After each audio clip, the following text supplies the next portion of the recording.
natin ang mga awit 51, 1-2.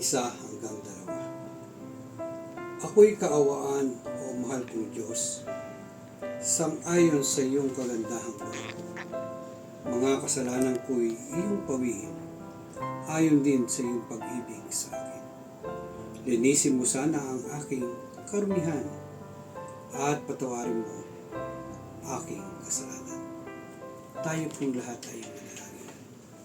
Diyos amang makapangyarihan sa lahat, kami po ay nagpupuri, kami po ay nagpapasalamat sa inyo sa gabing ito.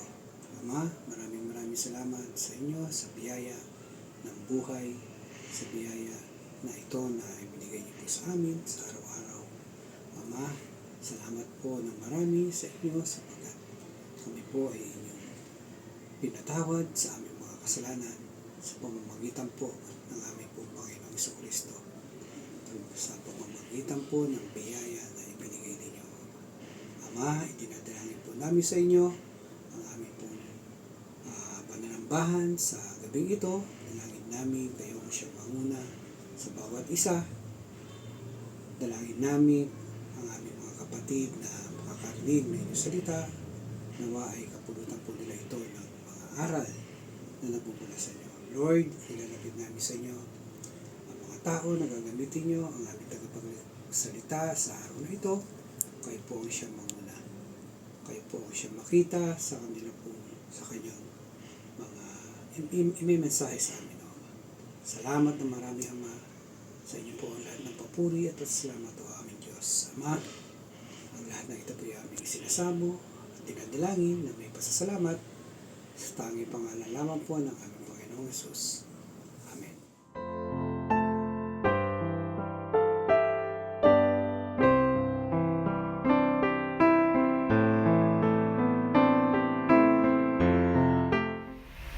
Magandang araw po sa ating lahat.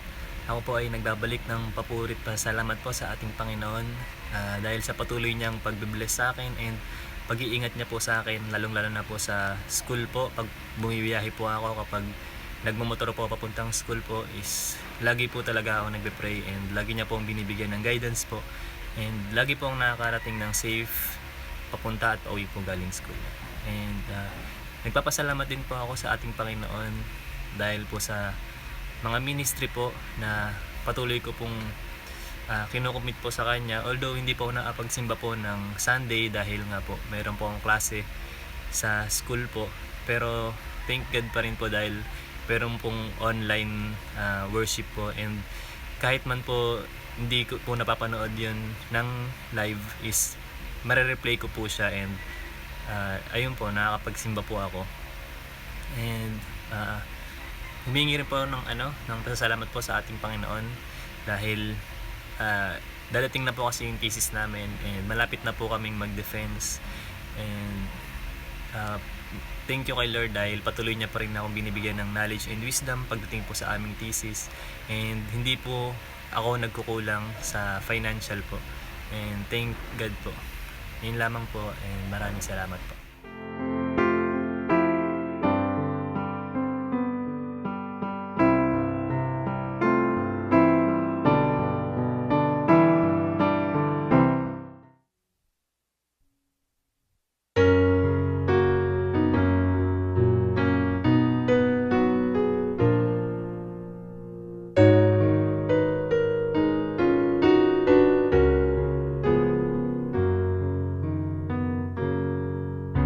Samahan mo ako sa paglakad. Kung wala ka, ako'y malilinsat. Ituro ang di makitang landas. Sa piling mo at pangko'y patatag.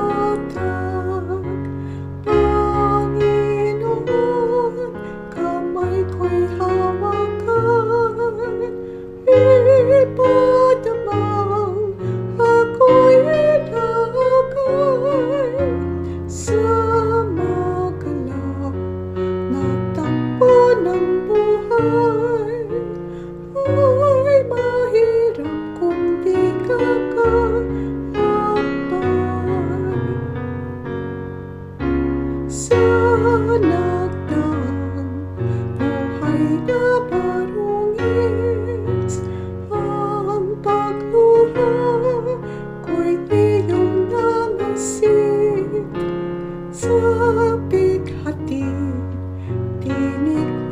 naririnig, magpahinahin sa iyong dibdib. Panginoon, kamay ko'y hawakan, ipadamang ako'y inakay sa magalaw na takbo ng buhay. Ay mahirap kung di ka kakakbay. Ang diwa ko'y hindi natatakot ng kaaway o dalit at lungkot. Ang bitak ng sama ay marupok, pagkat ang pag-iingat mo'y lubos. Panginoon, kamay ko'y hawakan, ipadamang ako'y inakay sa magalaw na takbo ng buhay. Ay mahirap kung di kakakbay.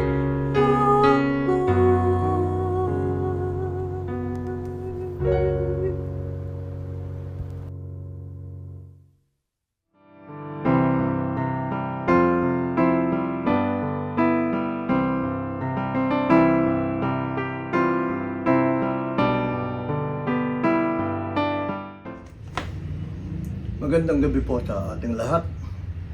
Ang ating pong pagbubulay-bulayan sa gabing ito ay makikita po natin o matatagpuan po natin sa unang aklat ni Pedro, Kabanatang 2, talatang 18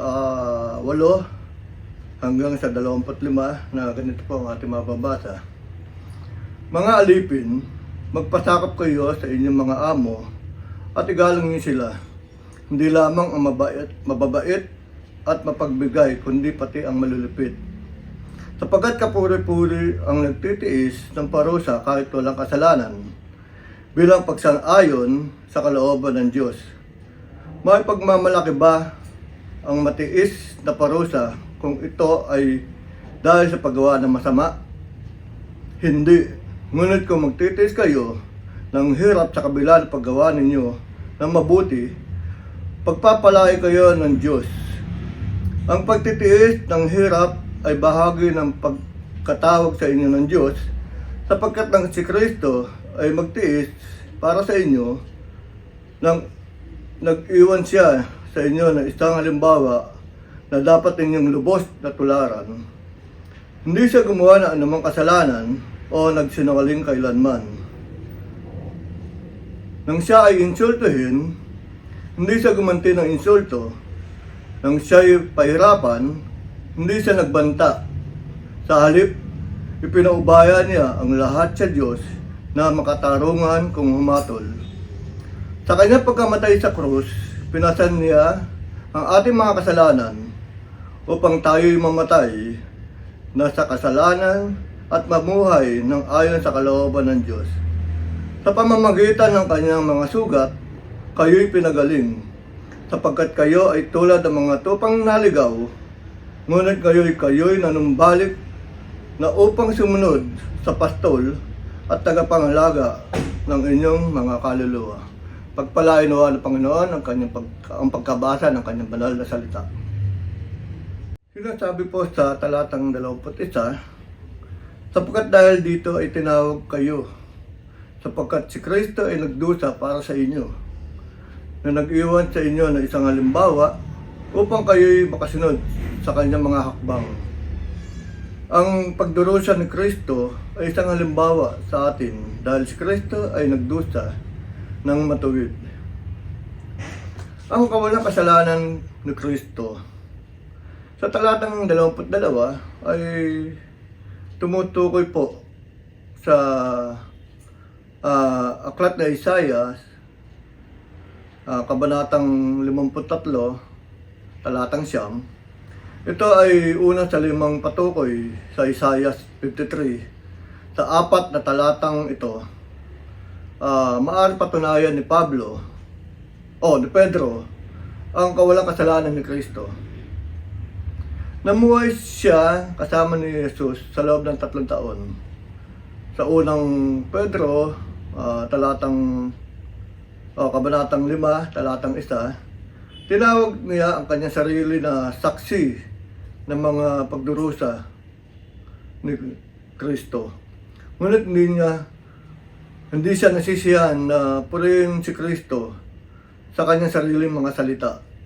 Ang dignidad ni Kristo ay pinararangalan sa wika ng banal na kasulatan gamit ang makahulang wika ni Isaiah. Pinagtibay ni Pedro ang kawalang kasalanan ni Kristo sa 2 pamamaraan.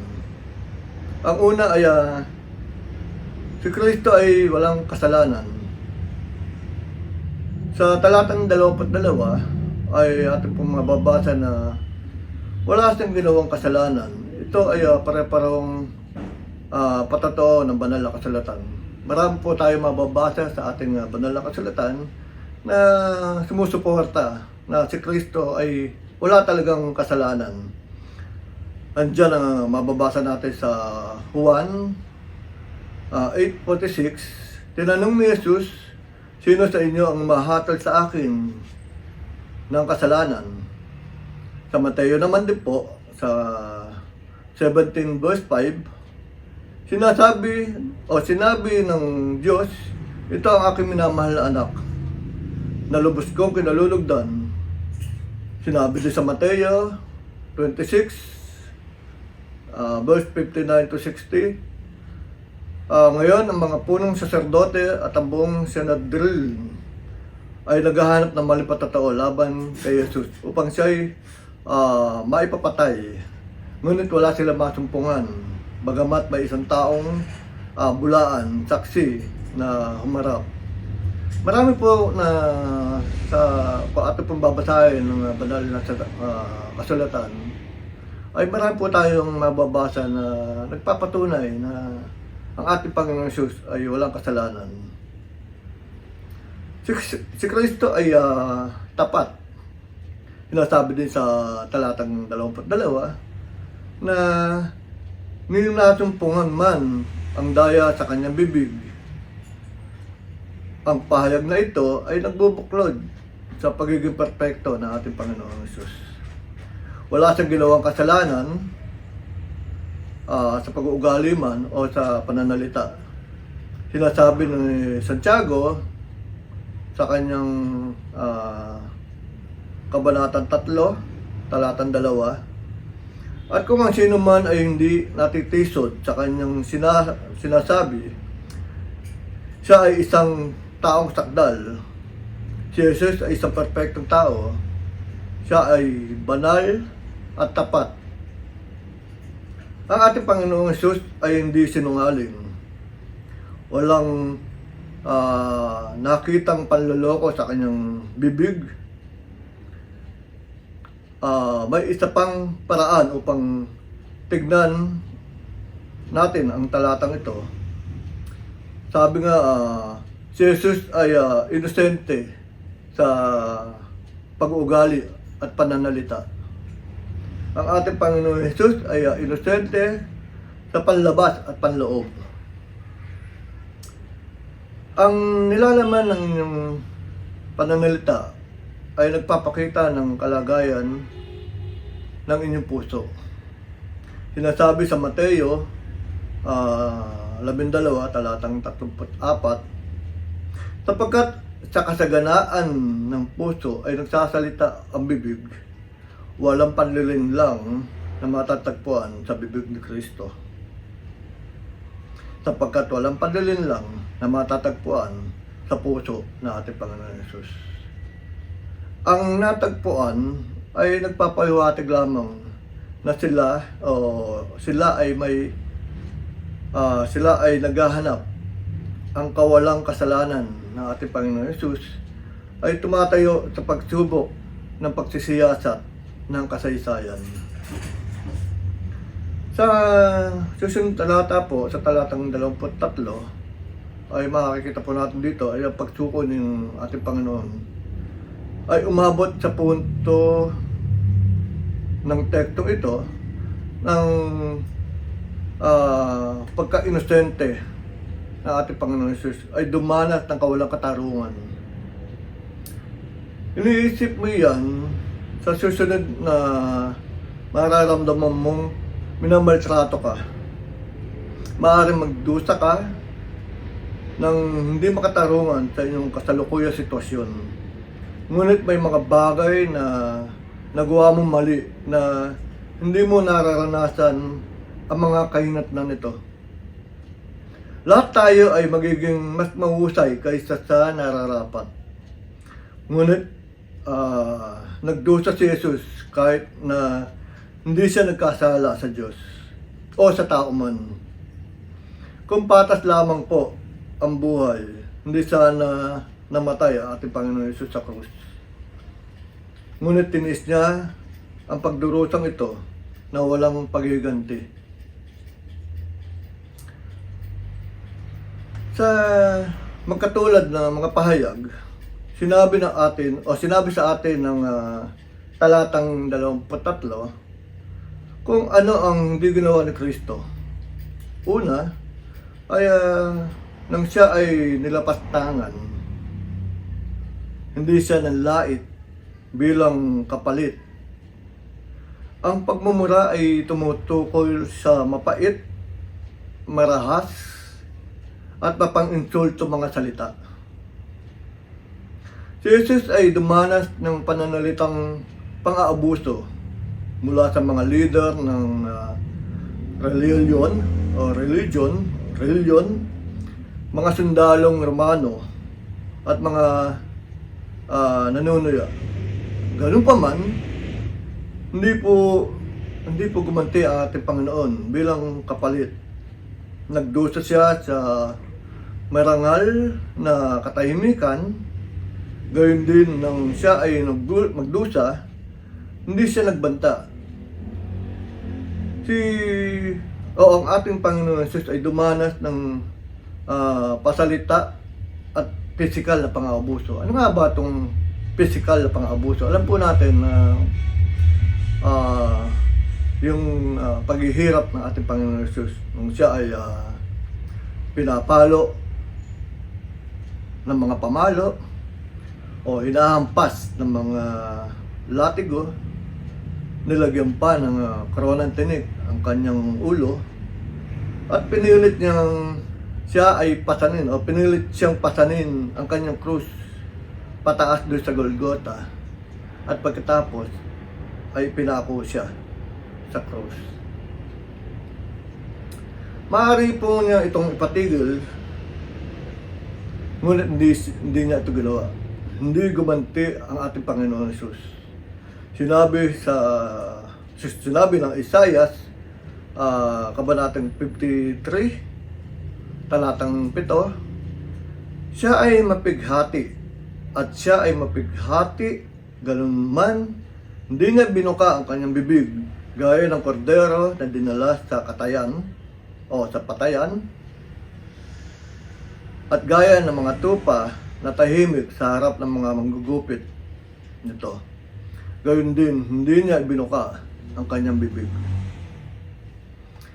Ito ay hindi dahil ang ating Panginoong Jesus ay mahina o walang kakayahan na gawin ang mga bagay na ito. Maalala mo ba kung paano sinubukan ng mga Parseyo ang mga eskriba na bitag siya sa kanyang mga pananalita o sa kanyang mga salita, at kung paano siya laging sumasagot sa mga ganong katanungan o karunungan na iniiwan niya silang tahimik. Naalala din po ba ninyo yung nangyari sa halamanan nang ang mga kawal ay dumating upang arestuhin ang ating Panginoon Jesus? Paano niya ito tinanong kung sino ang kanilang hinahanap at kung paano sinabi nila na si Jesus ng Nazareth. At kung ano o kung paano niya sinabi na ako nga siya. At paano sa mga salitang iyon, silang lahat ay umatras at bumagsak sa lupa. Kung pinili ng ating Panginoon Jesus na gawin ito, maaari niyang tawagin ng mga hukbo ng langit upang iligtas siya. Ngunit hindi po niya ito ginawa.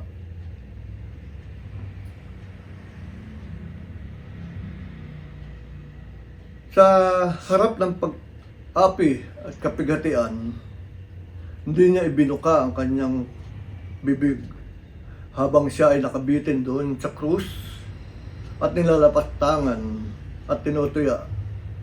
Hindi siya nanlait o nanuya bilang kapalit. Noong dinaranas niya ang matinding sakit sa krus, hindi niya pinagbantaan ang mga nagpako sa kanya.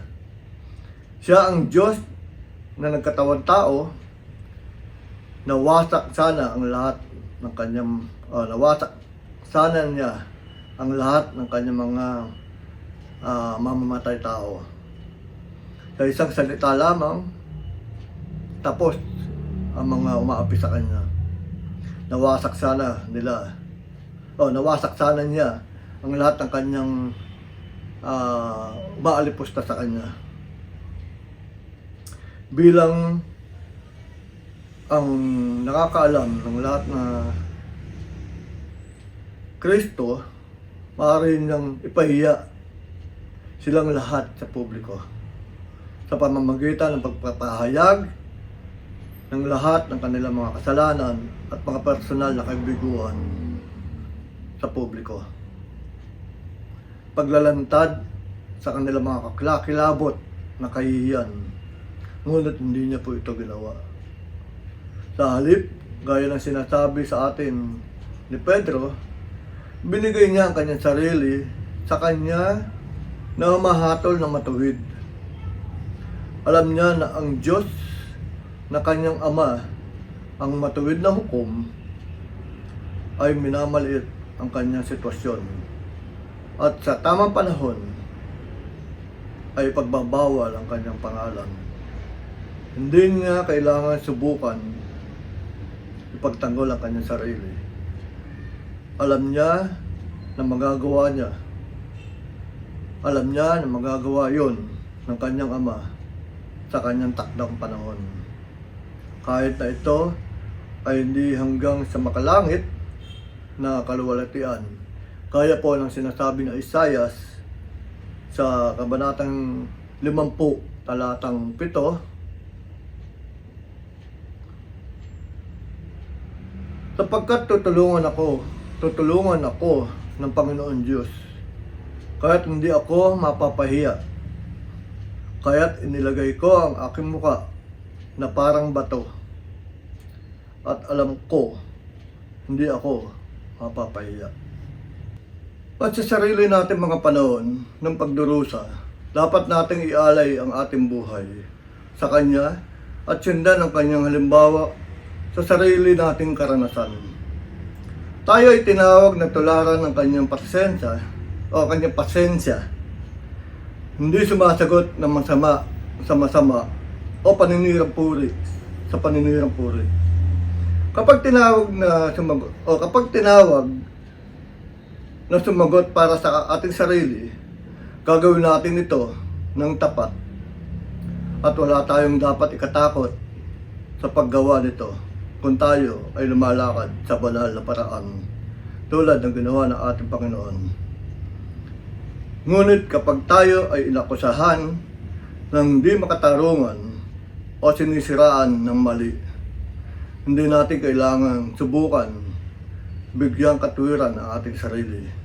Sa isang desperado o galit na paraan, hindi natin kailangan subukan maghanap ng ibang tao na masisisi, gaya ng ginawa ng napakaraming tao. Sa halip, tayo ay maging matyaga, gaya ng ating Panginoon, na natiling tahimik at nagtitiwala sa nahatulan ng Diyos ang lahat ng bagay na may kinalaman sa atin sa kanyang panahon. Mga magulang at mga kapatid, inilarawan ng mga talatang 22 at 23 ang mga bagay na ginawa ni Kristo na ating Panginoon na talagang matutularan natin. Siya ay lumakad ng isang banal na buhay at gayon din tayo. Hindi siya naghihiganti sa kanyang sarili, ngunit nagtitiwala sa Diyos at tinawag tayo gawin din yun. Maraming po salamat at muli po magandang gabi po sa ating lahat. Sa Diyos po ang papuri.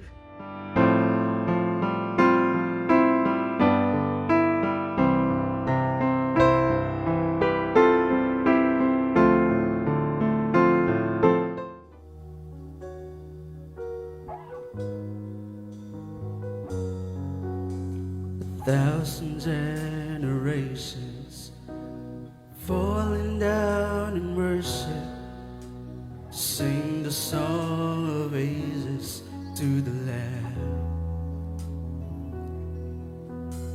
And all have gone before us, and all who will believe will sing the song of ages to the Lamb. Your name is the highest. Your name is the greatest. Your name stands above them all. All thrones and dominions, all powers and positions. Your name stands above them all. And the angels cry, holy, all creation cries, holy, you are lifted high, holy, holy forever.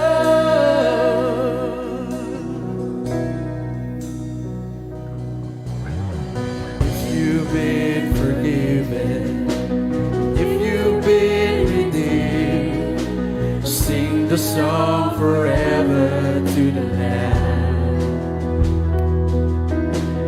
If you walk in freedom, and if you bear a stain, sing the song forever to the Lamb. We'll sing the song forever and amen.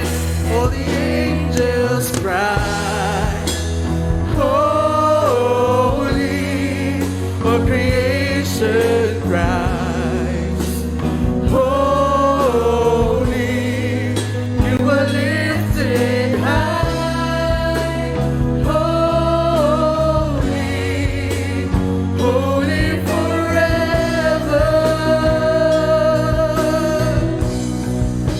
Your people sing, holy, to the King of Kings. Holy, you will always be. Holy, holy forever.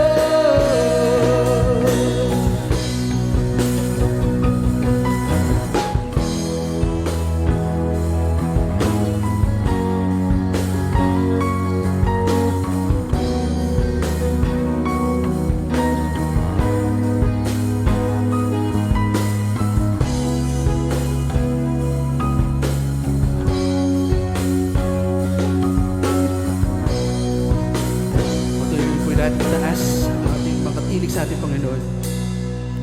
Your name is the highest. Your name is the greatest. Your name stands above them all. Type ko lahat. all thrones and dominions, all powers and positions. Your name stands above them all. Your name is the highest. Your name is the greatest. Your name stands above them all. All thrones and dominions, all powers and positions. Your name stands above them all. And the angels cry, holy, all creation cries, holy, you are lifted high, holy, holy forever. Hear your people sing, holy, to the King of Kings. Holy, you will always be. Holy, holy forever. You will always be. Holy, holy forever.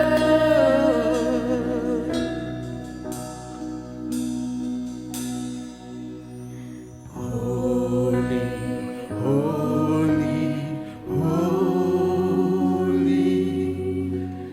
Lord God Almighty. Early in the morning,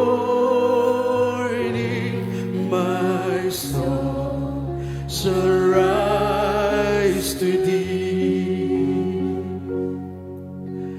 Holy, holy, holy, merciful and mighty, God in three persons, blessed Trinity. Bigyan po natin ating Panginoon ay isang malakas na palakpak. Maraming salamat.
Atin pong basahin mula sa mga awit 86:6 hanggang 7. Pakinggan mo, Yahweh, ang aking dalangin. Tulungan mo na po, ako'y iyong dinggin. Dumaraing ako kapag mayroong bagabag, iyong tinutugon ang aking pagtawag.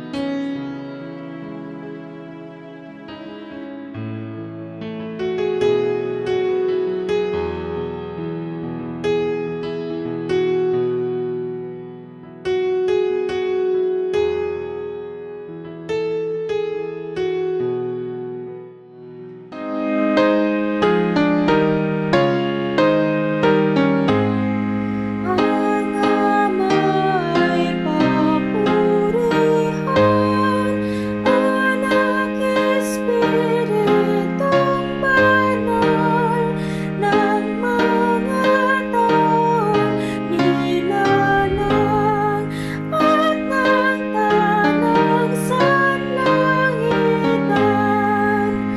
Amen.